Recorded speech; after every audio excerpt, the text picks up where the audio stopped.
Se traiter en première classe comme un acte d'amour et de considération, envers soi-même et envers son entourage.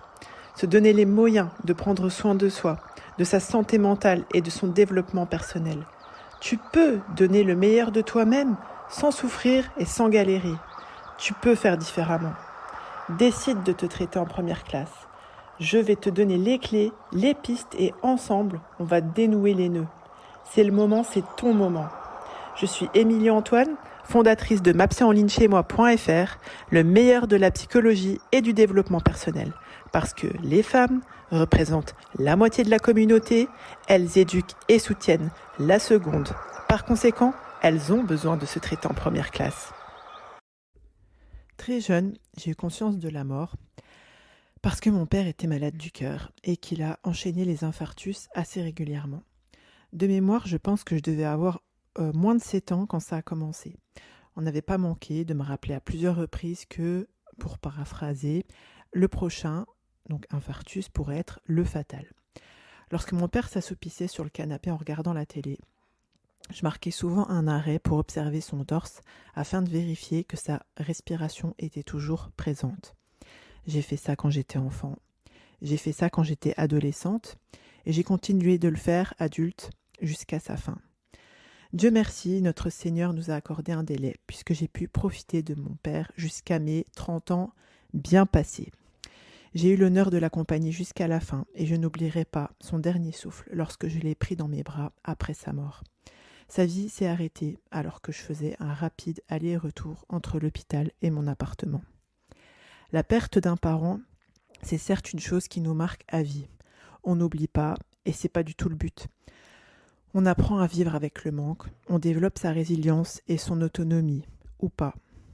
C'est là où le bas peut blesser, si je peux dire ça comme ça, car il arrive que cette étape qui est notre mort, notre propre mort, puisse nous tétaniser au cours de notre vie. Personnellement, lorsque j'avais 16-17 ans, j'avais de violentes migraines qui me stoppaient parfois alors que j'étais en train de rentrer du lycée vers chez moi. Je me vois encore descendre la côte de Claude Gelée, parce que mon lycée s'appelait le lycée Claude Gelée, et m'arrêter en fait net parce que j'avais vraiment, je sais même pas, un espèce d'éclair en fait qui me traversait la tête et je pouvais plus avancer. C'était tellement fréquent que franchement je m'étais presque préparée à trépasser d'un AVC. Et alors, je ne sais pas si c'était lié, mais figurez-vous, je m'en suis rendu compte pendant que j'écrivais ce podcast, mais que je m'étais jamais projetée de futur me concernant au-delà de l'âge de 24 ans. Je me disais, ouais, quand j'aurai 20 ans, je ferai ça, 21, 22, 23, 24, mais 25, j'étais jamais allée jusqu'à 25.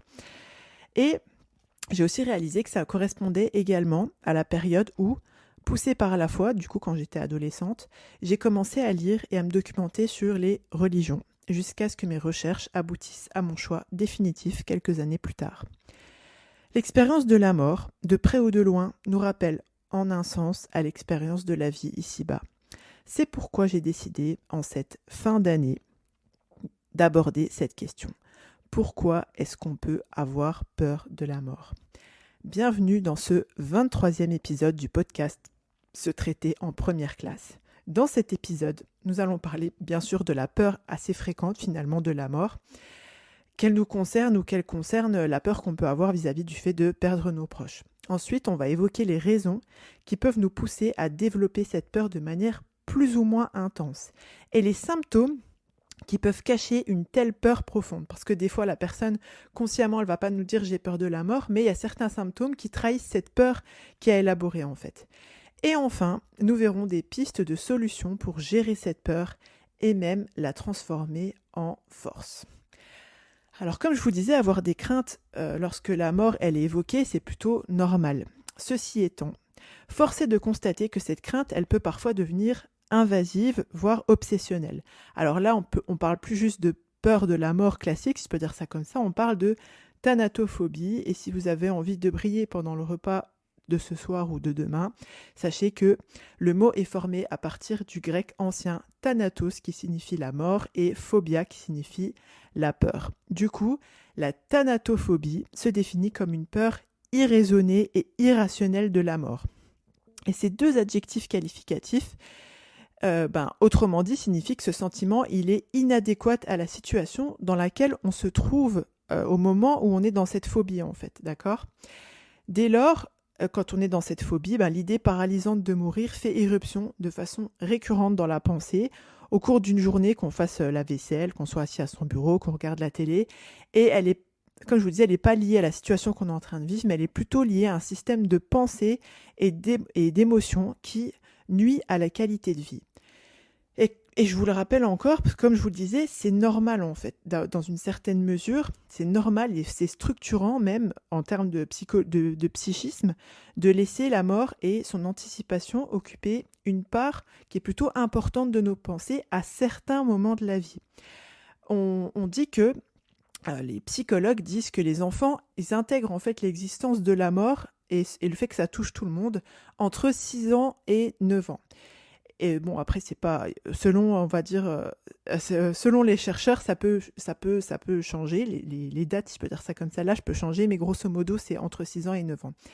Et ce processus d'assimilation et de compréhension, il implique une préoccupation importante pour la mort. Autrement dit, quand on passe les 6 ans, 9 ans, en général, les enfants nous posent des questions vis-à-vis de la mort, etc. Et c'est important de leur donner des réponses et de ne pas esquiver le sujet. Parce que la crainte de la mort, en fait, elle est d'autant plus importante que les enfants, ils ont, en fait, à ce moment-là, donc je rappelle qu'ils sont... Alors, je rappelle, pas dans un rappel qui concerne le podcast d'aujourd'hui, mais c'est des choses que j'ai beaucoup répétées, que les enfants n'ont pas la même maturité intellectuelle, émotionnelle, psychologique, etc. que nous. Donc, ils ont aussi un rapport au temps qui est différent des adultes, et du coup, ça fausse leur évaluation de la survenue de la mort.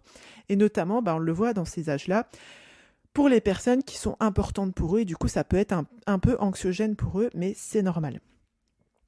Et du coup, comme je vous disais, sauf circonstances exceptionnelles, donc là, quand je vous dis circonstances exceptionnelles, c'est quand on vit un événement traumatique, deuil, etc. Eh bien, cette angoisse chez l'enfant, elle se résorbe, elle s'arrête en fait, elle s'atténue spontanément et c'est je le répète, une étape normale de notre constitution psychologique et émotionnelle qu'à un moment donné dans notre vie, avoir ces préoccupations-là. Concernant les symptômes, comme je vous disais tout à l'heure, il est possible qu'on ait des symptômes en fait, et quand on creuse, ça c'est quelque chose qu'on voit beaucoup en thérapie, quand on travaille en consultation individuelle, il est possible en fait que les personnes elles viennent avec des symptômes, mais que derrière ça cache, si je peux dire ça comme ça, un travail à faire sur justement la peur de la mort. Alors parmi ces symptômes-là, le fait d'avoir une exigence envers soi-même ou envers les autres qui est assez prononcée. Ça va se traduire par une psychorigidité, une rigidité qui est assez généralisée et une attitude où on est complètement intransigeant ou intolérant vis-à-vis de soi-même ou vis-à-vis des autres aussi. Il y a un autre symptôme qu'on observe souvent, c'est...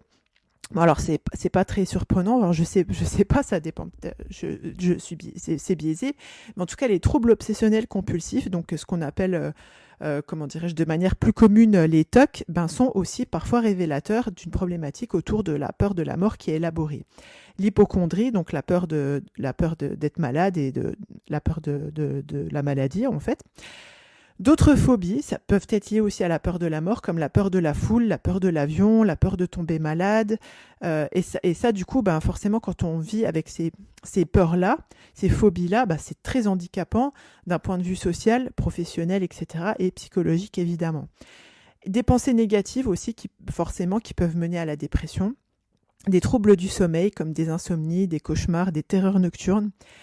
Et l'impossibilité d'aller dans un cimetière, dans un hôpital ou dans des EHPAD, des établissements de soins, etc. ou juste de parler des démarches post-mortem. Alors quand je vous dis démarches post-mortem, c'est par exemple vous voulez parler avec un de vos parents ou un de vos proches de qu'est-ce que tu souhaiterais comme enterrement après ta mort, etc. Puis ce sont des personnes qui vont vous dire non, moi je veux pas parler de ça, non, ça me fait peur, etc. Donc là, des fois ça trahit effectivement une peur de la mort qui est prononcée et qui a besoin d'être élaborée. Un autre signe, ça peut être des troubles du comportement où on va avoir un peu des comportements comme si on cherchait à défier la mort, si je peux dire ça comme ça. Ça peut se traduire par des conduites agressives envers soi-même ou envers les autres, des mises en danger, donc comme je vous dis, le fait de conduire très vite, d'aller dans des endroits hyper dangereux ou interdits au public, d'adopter des conduites à risque comme la consommation de drogue, alcool ou des pratiques sexuelles à risque.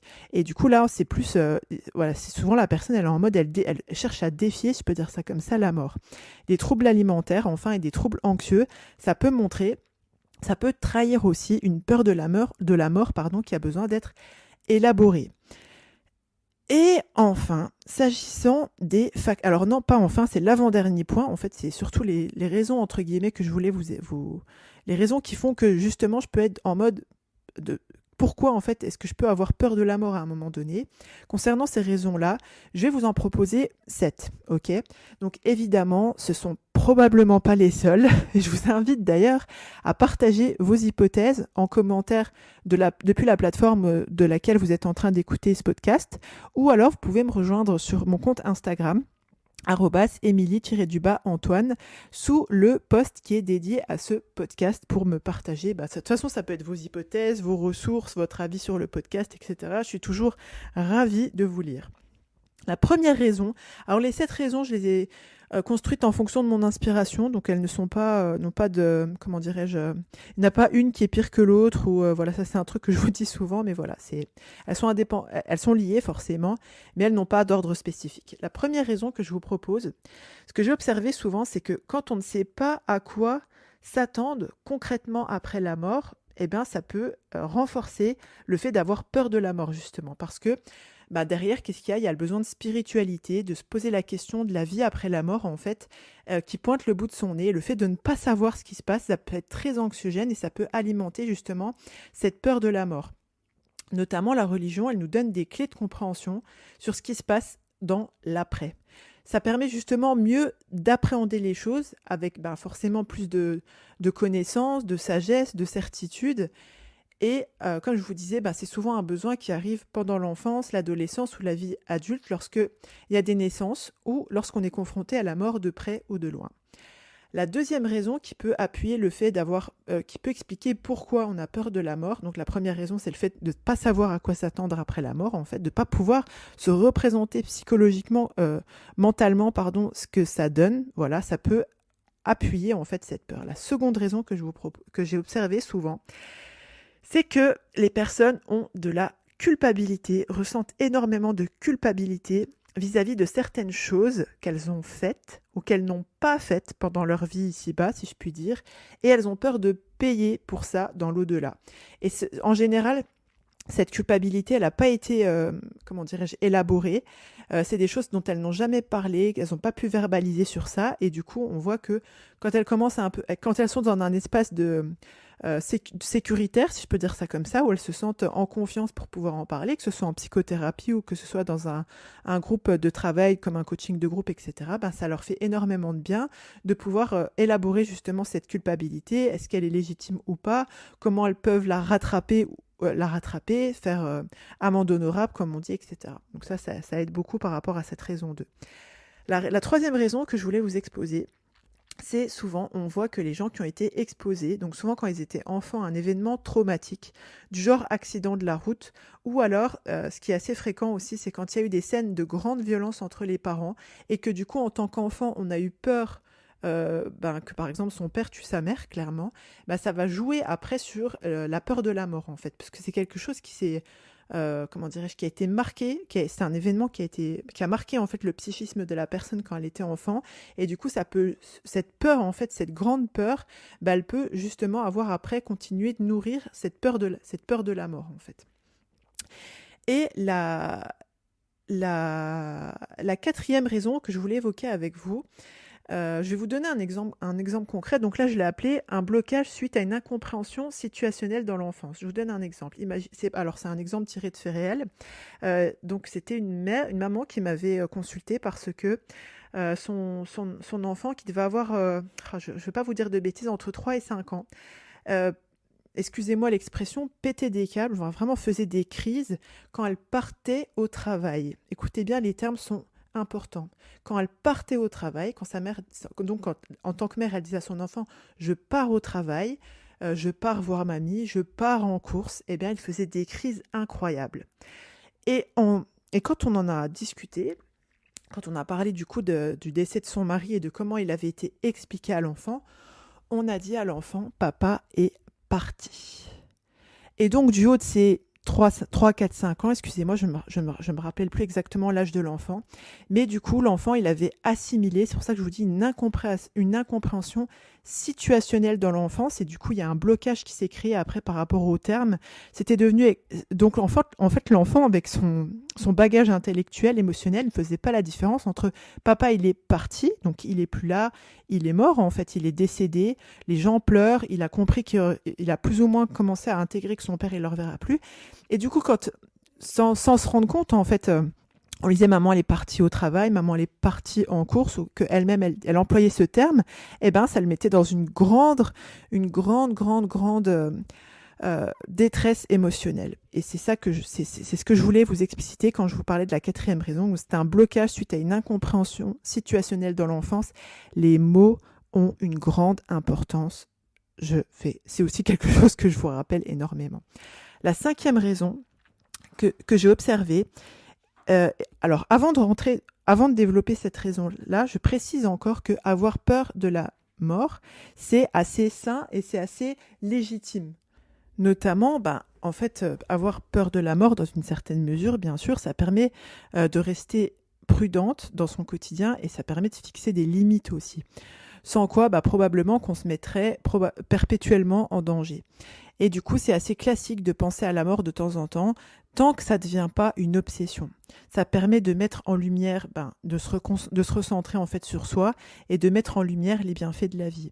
Cependant, et c'est là l'objet de ma 5e raison, quand on a de l'angoisse ou de l'anxiété qui sont poussées à leur paroxysme, alors là, la peur de la mort, elle peut devenir vraiment pathologique et handicapante. Parce que là, c'est vraiment une peur qui est excessive, intense et durable de la mort, ce qui provoque une anxiété qui est incontrôlable.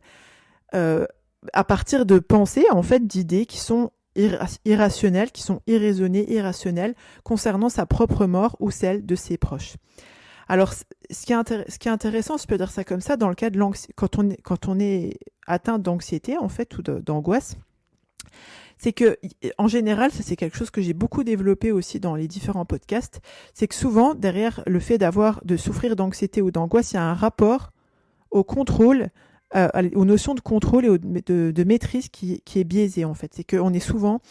on vit dans ses peurs en fait et du coup on est plus dans une optique où on essaye de tout contrôler plutôt que dans une optique de tempérance où on essaye d'être dans la maîtrise de soi, d'accord ? On sait que notre existence elle s'articule entre 2 bornes qui sont le début et la fin de notre vie en fait. Et vivre finalement, quand on vit on n'a pas d'emprise ni sur le début de sa vie ni sur le fin de sa vie a priori. Et du coup il faut pouvoir aménager en fait l'espace, si je peux dire ça comme ça, entre le début et la fin qu'on ne contrôle pas, qu'on ne peut pas contrôler. Et cette absence de contrôle sur la vie et sur la mort, forcément c'est frustrant et quand on a une problématique déjà qui est préexistante quant à la frustration, le contrôle, etc., ça peut donner lieu à des scénarios d'appréhension qui sont bien connus des anxieux, c'est-à-dire les Spielberg en puissance, si je peux dire ça comme ça. Parce que là, du coup, pour chercher à avoir un semblant de contrôle sur la mort, on va se faire des films en fait, tout simplement. Mais là, la mort, ça fait partie des choses les plus incontrôlables. On sait que c'est un peu trash ce que je vais dire, mais même quand on fait une tentative de suicide, on n'est pas sûr de pas se louper en fait, si vous me permettez l'expression. Et par conséquent, le fait la vie et la mort, ça fait partie des challenges où la survenue du lâcher prise, comme je vous disais tout à l'heure, le fait d'être plus axé sur la maîtrise de soi et pas dans le fait d'essayer de chercher à tout contrôler, la différenciation en fait entre cette maîtrise et ce contrôle, c'est très challenging. Et du coup, quand on est déjà anxieux, on est déjà angoissé, là, ça va être d'autant plus... ça va appuyer en fait cette peur de la mort parce que on sait pertinemment que c'est quelque chose qu'on peut pas contrôler. Quand on est tout le temps dans le contrôle, c'est extrêmement... ça rajoute une circonstance aggravante, si je puis dire.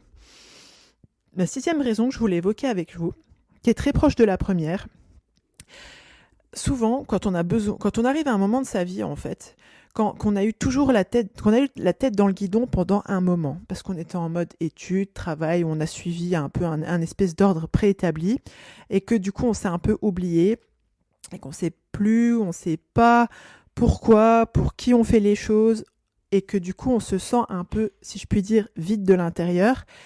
Et autrement dit, on a besoin de donner du sens à sa vie, mais qu'on ne répond pas à ce besoin-là, eh bien, ça peut alimenter cette peur de la mort, parce que quand on ne donne pas de sens à sa vie, eh bien, j'ai fait le constat que souvent, ça accentue cette peur de la mort. Et la 7e raison que je voulais évoquer avec vous, souvent on observe que les personnes qui ont été conditionnées par un tiers, c'est-à-dire un parent, la mère ou le père ou une figure d'autorité, autrement dit un éducateur, un prof, etc., qui avait lui-même la peur de cette mort, de la peur de la mort, dans ce conditionnement, en fait, cet adulte peut nous avoir transmis sa peur.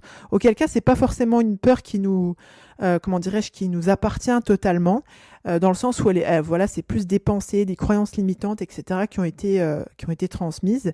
Et souvent, alors du coup, ça se régule, si je peux dire ça comme ça, c'est lié en fait aux autres raisons dont je vous ai parlé tout à l'heure, mais c'est aussi, souvent on constate que c'est une peur qui a été transmise et du coup on commence par travailler par la transmission, si je peux dire ça comme ça.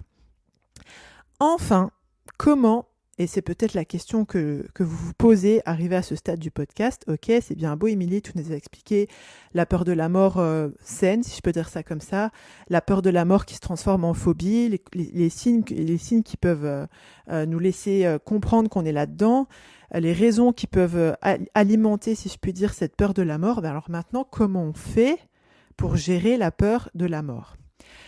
Donc il ne s'agit pas du tout, je pense que vous l'avez compris, de la dénier, d'être dans le déni par rapport à cette peur, mais c'est plutôt, je pense, d'accepter cette étape. D'accord ? Comment ? Je pense que c'est vraiment hyper intéressant et important à ce moment-là d'être dans l'analyse, sans jugement, en essayant de comprendre ses pensées, ses comportements, ses émotions. Donc c'est une vraie disposition, c'est une vraie compétence. C'est quelque chose notamment qu'on travaille énormément dans le bootcamp MAPSy-Campus. D'ailleurs, on va ouvrir une session en 2023, on ne sait pas encore exactement, mais si vous voulez rejoindre la liste d'attente du bootcamp MAPSy-Campus, je vous invite à rejoindre la page www.mapsyenlignechez-moi.fr/bootcamp et là, vous aurez l'opportunité de rejoindre la liste d'attente VIP, donc qui inclut un tarif préférentiel et un bonus pour celles qui décident de rejoindre la liste d'attente. Elles seront bien sûr prévenues avant l'ouverture officielle.